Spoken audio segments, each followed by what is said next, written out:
Kami dari kelompok 7 yang beranggotakan Sapara, Siti Alia, Suwandi, Tati Alawiyah, dan Yuli Tristewati akan membahas tentang pegadaian dan juga dana pensiun. Halo, nama saya Siti Alia. Sekarang saya akan menyampaikan materi tentang pengertian pegadaian, tujuan pegadaian, manfaat pegadaian, dan keuntungan pegadaian. Yang pertama adalah pengertian pegadaian. Apakah itu pegadaian? Pegadaian adalah suatu lembaga keuangan bukan bank yang memberikan pinjaman kepada masyarakat dengan jaminan barang-barang bergerak.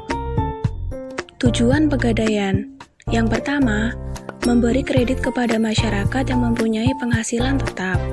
Yang kedua, menunjang pelaksanaan kebijakan dan program pemerintah di bidang ekonomi dan pembangunan nasional. Yang ketiga, membina pola pengkreditan supaya terarah. Yang keempat, membina perekonomian rakyat kecil dengan menyalurkan kredit atas dasar hukum gadai. Manfaat pegadaian. Yang pertama adalah manfaat bagi nasabah. 1. Ketersediaan dana dalam waktu cepat dan prosedur yang sederhana. Yang kedua, memperoleh manfaat lain selain jasa pegadaian. Kemudian ada manfaat pegadaian bagi perusahaan. Yang pertama, penghasilan yang bersumber dari sewa modal yang dibayarkan oleh peminjam dana. Yang kedua, penghasilan bersumber dari ongkos yang dibayarkan oleh nasabah memperoleh jasa tertentu dari perusahaan pegadaian. Selanjutnya adalah keuntungan dari sebuah pegadaian. Yang pertama, persyaratannya sederhana.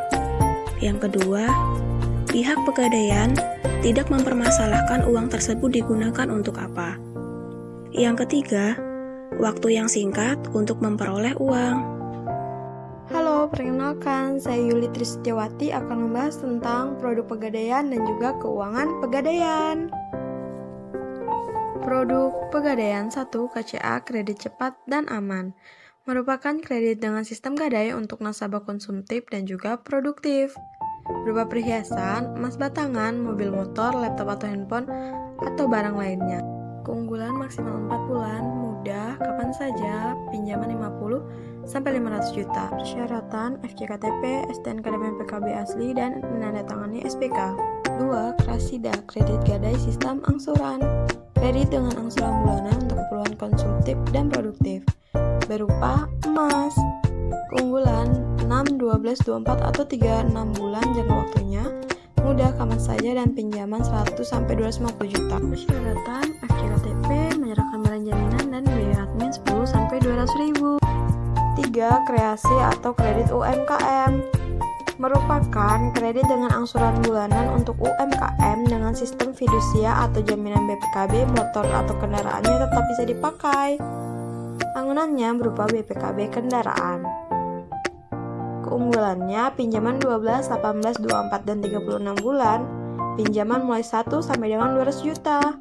Persyaratan memiliki UMKM, fotokopi KTP, BPKB asli, fotokopi STNK dan faktur pembelian, serta biaya admin 1% dari pinjaman. Produk syariah RAN merupakan gadai barang sesuai syariah. Bangunannya berupa emas perhiasan, batangan, berlian, elektronik, sepeda motor, atau barang bergerak lainnya. Keunggulannya jangka waktu 4 bulan, pinjaman 50.000 sampai dengan 1 M. 2. Amanah merupakan peminjaman berprinsip syariah yang diberikan kepada pengusaha mikro, karyawan intern atau ekstern guna pembelian kendaraan bermotor. Bangunannya berupa emas perhiasan, batangan, berlian, barang elektronik, atau barang bergerak lainnya. Keunggulannya uang muka terjangkau, jangka waktu 12-60 bulan, dan transaksi sesuai syariah. 3. Arum haji merupakan pembiayaan untuk mendapatkan porsi ibadah haji secara syariah. Bangunan berupa jaminan emas batangan minimal 3,5 gram atau kadar minimal 70%. bulan dapat langsung digunakan untuk memperoleh nomor porsi haji dan emas dokumen haji aman. Investasi emas yang pertama ada Mulia, yaitu layanan penjualan emas batangan kepada masyarakat secara tunai ataupun angsuran. 2. Tabungan emas, yaitu layanan penitipan saldo emas yang memudahkan masyarakat untuk berinvestasi emas. 3. Konsinyasi emas, merupakan layanan titip jual emas di Pegadaian sehingga menjadikan investasi emas milik nasabah lebih aman karena disimpan di Pegadaian. Produk lainnya yang pertama ada Pegadaian Remittance, yaitu layanan pengiriman dan penerimaan uang dari dalam dan luar negeri yang bekerja sama dengan beberapa perusahaan remitasi berskala nasional. Yang kedua ada multi pembayaran online, yaitu layanan pembayaran berbagai tagihan bulanan, pembelian pulsa, pembelian tiket, pembayaran finance, pembayaran premi BPJS, dan lain-lain. 3. Persewaan gedung, yaitu auditorium yang dikelola oleh Pegadaian untuk disewakan kepada masyarakat luas untuk berbagai macam kegiatan. Lokasi gedung Langen Palikrama Pegadaian yang aktif untuk disewakan yaitu di Jakarta, Solo, dan Sidoarjo. 4.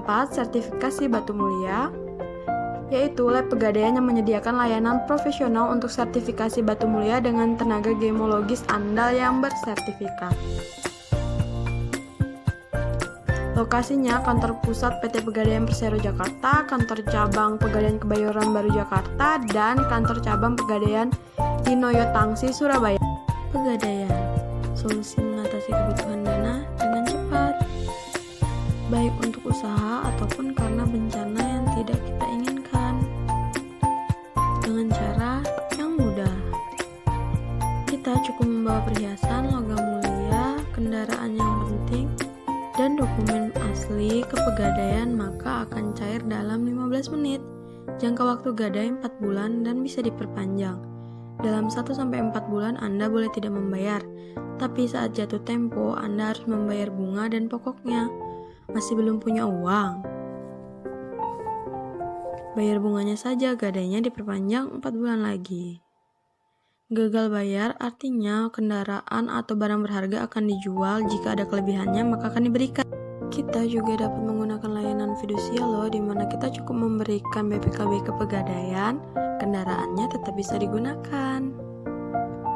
Di Pegadaian kita juga dapat investasi logam mulia. Cukup menimbang berat logam tersebut dan menentukan uang serta DP 20%, maka kita akan diberikan sertifikat atau surat investasi dan melakukan pembayaran hingga lunas. Maka logam mulia tadi udah dapat kita bawa pulang. Cerdas mengelola masa depan sejahtera, sikapi uang dengan bijak. Halo, perkenalkan, nama saya Suwandi. Saya akan menjelaskan pengertian dana pensiun, manfaat dan tujuannya, dan fungsinya. Dana pensiun merupakan hak seseorang untuk memperoleh penghasilan setelah bekerja sekian tahun dan sudah memasuki usia pensiun atau ada sebab lain sesuai dengan perjanjian. Penghasilan dalam hal ini biasanya diberikan dalam bentuk uang dan besarnya tergantung dari peraturan yang ditetapkan. Apa itu tujuan dan manfaat dana pensiun? Bagi pemberi kerja, tujuan atau manfaat penyelenggaraan dana pensiun bagi karyawan adalah sebagai berikut. Yang pertama, memberikan penghargaan kepada para karyawan yang telah mengabdi di perusahaan tersebut. Yang kedua, agar di masa usia pensiun karyawan tetap dapat menikmati hasil yang diperoleh setelah bekerja di perusahaannya. Yang ketiga, memberikan rasa aman dari segi batiniah sehingga dapat menurunkan turnover karyawan. Yang keempat, meningkatkan motivasi karyawan dalam melaksanakan tugas sehari-hari.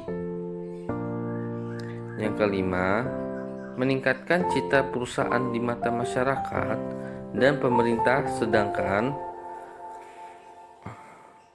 Sedangkan bagi karyawan yang menerima pensiun, manfaat yang diperoleh dengan adanya dana pensiun yaitu: pertama, kepastian memperoleh penghasilan di masa yang akan datang setelah memasuki masa pensiun. Yang kedua, memberikan rasa aman dan dapat meningkatkan motivasi untuk bekerja. Selanjutnya, bagi lembaga pengelola dana pensiun, tujuan penyelenggaraan dana pensiun yaitu: yang pertama adalah mengelola dan pensiun untuk memperoleh keuntungan dengan melakukan berbagai kegiatan investasi. Yang kedua, turut membantu dan mendukung program pemerintah. Selanjutnya, saya akan menjelaskan apa itu fungsi pensiun.